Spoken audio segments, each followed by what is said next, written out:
Bonjour et bienvenue dans cette nouvelle capsule vidéo. Et oui, les vacances sont terminées, donc je reprends du service. Aujourd'hui dans cette capsule, je ne vais pas vous parler ni de matériel photographique, ni de technique photographique, mais je vais vous parler de matériel photographique, mais de transport. Et oui, parce qu'on m'a demandé récemment quel était le sac que j'utilisais pour transporter mon matériel, donc je me suis dit que ça pouvait intéresser beaucoup d'entre vous. Et l'intitulé de cette capsule sera donc sur mon sac de transport. On va parler du Lovepro 450 AW Mark II. Générique et on en reparle après.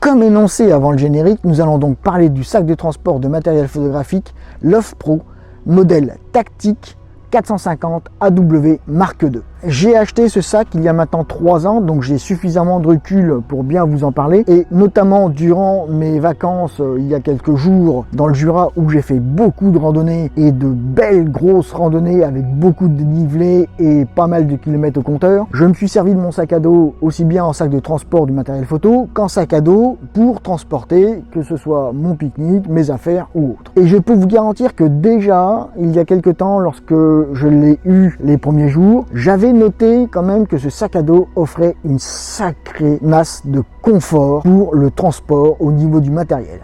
Eh bien, je peux vous garantir que pendant ces 4 randonnées de plus de 25 km que j'ai fait durant mes vacances dans le Jura, ce sac à dos s'est montré d'un confort de transport et de port sur les épaules qui m'a bluffé. J'ai acheté ce sac à dos il y a presque maintenant 3 ans. À l'époque, je cherchais un sac à dos pouvant me permettre de transporter quasiment tout mon matériel photo dans un minimum d'espace et un maximum de confort. J'ai été conseillé par mon revendeur Camara, que je salue et que je remercie. Salut Christian. Je peux dire que ce sac à dos a rempli toutes les promesses qui m'ont été vantées par mon revendeur Camara de Nevers. Il est hyper spacieux, il est hyper ergonomique. On peut le paramétrer à loisir comme on entend son espace à l'intérieur. Il est hyper léger et surtout hyper confortable. Encore une fois, lors de ces randonnées dans le Jura, je l'avais donc avec moi. J'avais aussi bien mon appareil photo que d'autres accessoires non photographiques. Et je peux vous garantir que pendant les 6 heures de balade de ces 4 randonnées, je n'ai absolument pas senti de fatigue au niveau du port de mon sac à dos. J'en avais presque pour 6 kg à l'intérieur, donc quand même quelque chose d'assez conséquent. Et à aucun moment, j'ai eu ni mal aux épaules, ni mal au dos. La transpiration est très bien évacuée, nous verrons pourquoi tout à l'heure. Au niveau de la fatigue musculaire, je n'ai rien senti et c'est quand même pas négligeable parce que au-delà de la randonnée, lorsque vous faites un mariage ou lorsque vous faites une activité photographique et que vous avez à transporter votre sac à dos non-stop pendant presque 6-7 heures sur le dos, je peux vous garantir que le niveau ergonomique et le niveau confort, vous allez le regarder à 2 fois. Le Tactic 450 AW Mark II, je vous le recommande. Personnellement, ça fait 3 ans que je l'ai. Mon Mark II, au bout de 3 ans, commence à montrer quelques signes de faiblesse, mais comme vous allez le voir, c'est dérisoire pour l'instant. Il peut largement encore faire 3 ans avec un maximum de robustesse. Comme je viens de vous le dire, le Lovepro Tactic 450 AW Mark II est robuste, léger, ergonomique et confortable. Maintenant, nous allons faire à présent le tour du sac à dos pour vous montrer un petit peu toutes les astuces, toutes les opportunités qu'il vous offre et surtout le niveau de finition pour moi optimal de ce sac à dos. Mais avant de faire le tour du sac à dos, parlons un petit peu du nerf de la guerre, c'est-à-dire son coût. Parce qu'évidemment, comme tout, il a un coût. Moi, à l'époque, il y a 3 ans, je l'avais payé presque 450 € à sa sortie. Donc, ça représentait quand même une somme assez conséquente. Et au jour d'aujourd'hui, avant de faire cette vidéo, j'ai regardé un petit peu sur Internet les coûts du sac à dos à l'heure où je tourne cette vidéo, c'est-à-dire en juillet 2021. Et on tourne autour de 300 € le sac à dos sur tous les bons site internet digne de ce nom. Donc je pense que autour de 350 € chez vos revendeurs, vous trouverez ce sac à dos. Encore une fois, vous allez voir pour le tour du propriétaire, c'est quand même un sac à dos digne de ce nom et le budget qu'il représente à l'achat, qui n'est pas négligeable, il faut bien l'admettre, se ressent au niveau finition et au niveau robustesse. Je peux vous garantir qu'on s'y retrouve. Comme vous allez le voir, le sac à dos, je vous le répète, il a 3 ans. Je lui ai en effet voir de toutes les couleurs, et surtout ces derniers mois. Donc vous allez voir que pour l'utilisation que j'en ai depuis 3 ans, il n'a pas beaucoup bougé, mais il commence quand même, au bout de 3 ans, c'est normal, à montrer quelques signes de faiblesse, et vous allez voir, c'est de tout petits signes de faiblesse. Voici donc le sac à dos, encore une fois, de marque Love Pro, modèle Tactic 450 AW Mark II. Comme vous pouvez le voir, il est quand même de taille assez conséquente. Il mesure 36 cm de large, 22 cm de profondeur pour 44 cm de hauteur.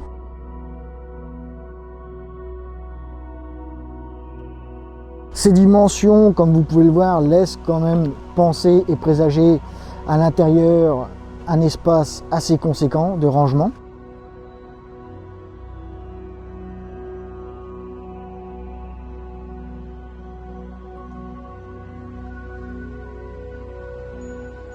L'arrière du sac à dos, comme vous pouvez le constater, les 2 bretelles sont quand même assez larges, hein. Donc comme je vous l'ai dit tout à l'heure, très confortable. Il y a derrière ce qu'ils appellent une active zone. C'est une zone dans laquelle la transpiration va être évacuée par un flot constant d'air pour faciliter justement l'évacuation de cette transpiration. Si je couche le sac, on peut se rendre compte un petit peu de cette zone qu'ils appellent active zone. Comme vous pouvez le voir, elle est très bien drainée. Les coussinets sont très confortables encore une fois, hein. Vous voyez, lorsque j'appuie dessus, on sent bien la matière en dessous, hein. Il y a presque 2 bons centimètres de matière de confort. C'est quand même pas négligeable. Vous pouvez apercevoir ici une poignée qui permet de manipuler le sac à dos avec la poignée donc en bas et la poignée supérieure qui est ici. Cela permet d'avoir une prise en main du sac à dos afin de le manipuler, de le transvaser d'un véhicule à un autre ou autre de manière beaucoup plus aisée que s'il fallait le prendre par les 2 bretelles. Ici, vous avez la ceinture ventrale qui elle aussi, comme vous pouvez le voir, est très confortable. On a une belle épaisseur de mousse pour un confort optimal du tour de hanche.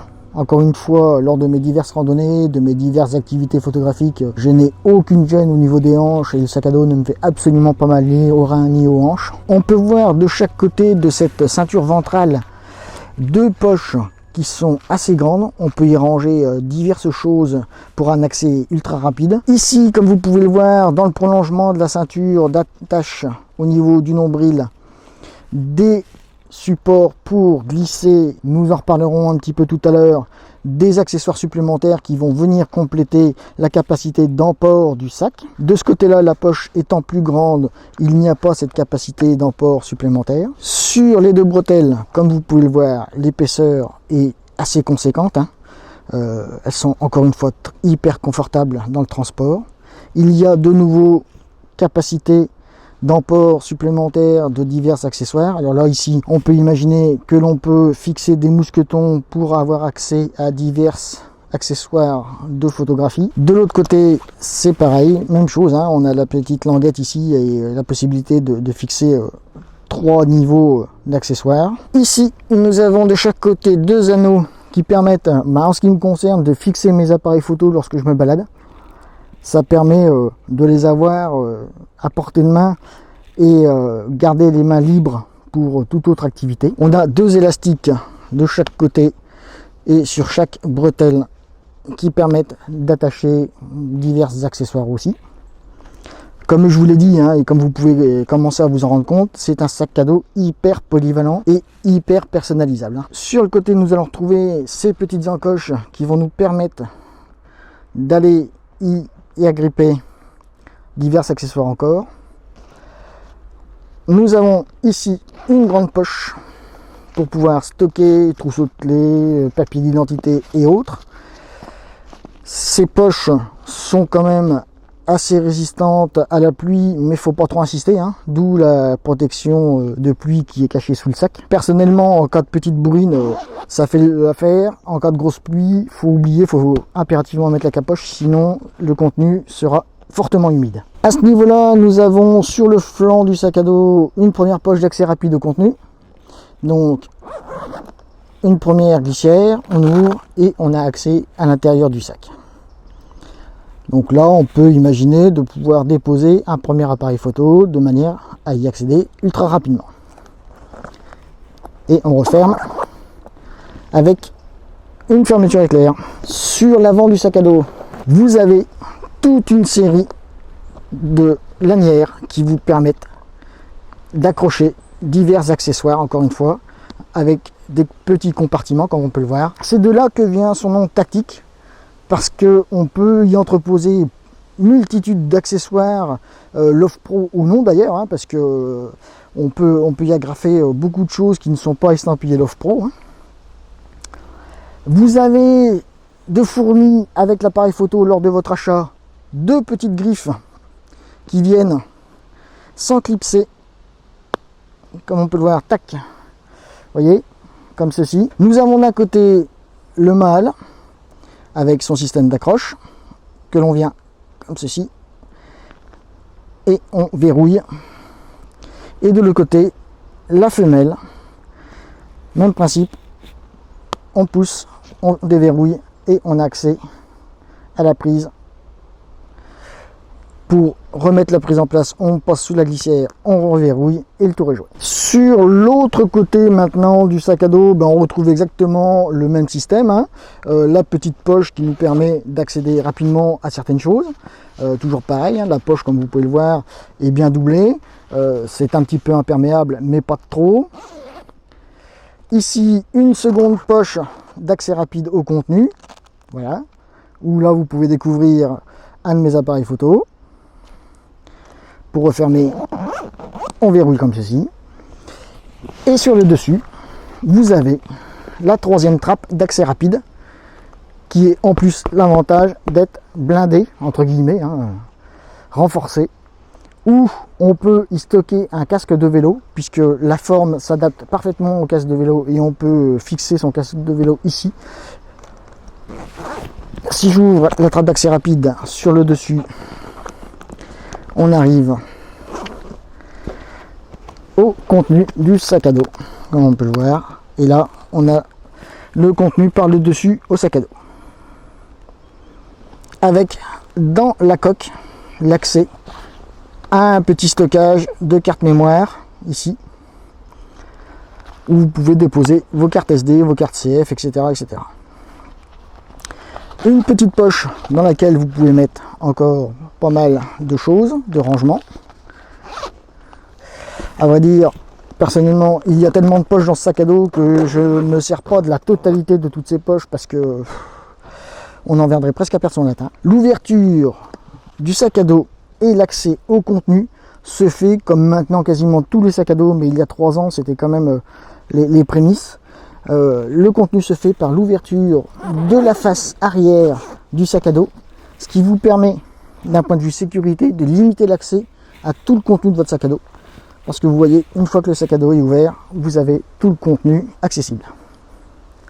Alors, là vous pouvez voir, je l'ai paramétré de manière à ne pas trop emmener de matériel. Mais dans ce sac à dos, en général, je mets mon 200-600, je mets 2 appareils photo, je mets 3 objectifs du type 100 macro, 24-70, 14-24. Et tout cela tient largement dans le sac à dos. En plus, j'ai paramétré, vous voyez, un petit rangement supplémentaire dans lequel je viens mettre ma charte colorimétrique, ma télécommande, etc. Et donc, toutes ces petites poches sont, encore une fois, scratchables, descratchables. Vous pouvez paramétrer exactement le sac à dos comme vous l'entendez. Vous avez le rabat dans lequel, là encore, il y a une multitude de rangements. Une grande poche avec, comme vous pouvez le voir, sa face transparente qui vous permet de voir le contenu. Et c'est assez robuste, hein, y a pas de souci là-dessus. Une petite poche un peu moins grande, même principe, transparente pour voir le contenu. Comme je vous l'ai dit au tout début de vidéo, je commence un petit peu à avoir quelques signes d'usure du sac à dos, mais vous voyez, rien de bien méchant. Hein.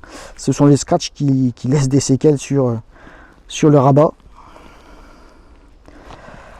Vous avez la possibilité de mettre ici un ordinateur portable, 15 pouces maxi, hein, parce qu'au-delà ça tient pas.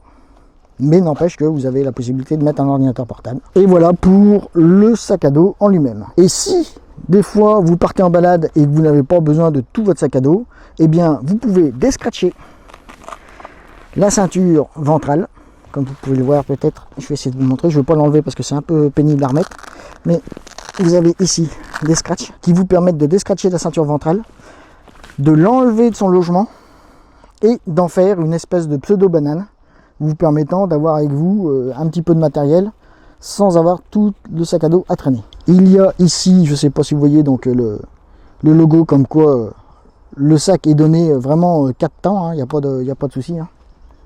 Et je vous confirme qu'il est bien 4 temps pour l'avoir utilisé sous une pluie battante, sous la brume, dans le froid aussi, dans la neige.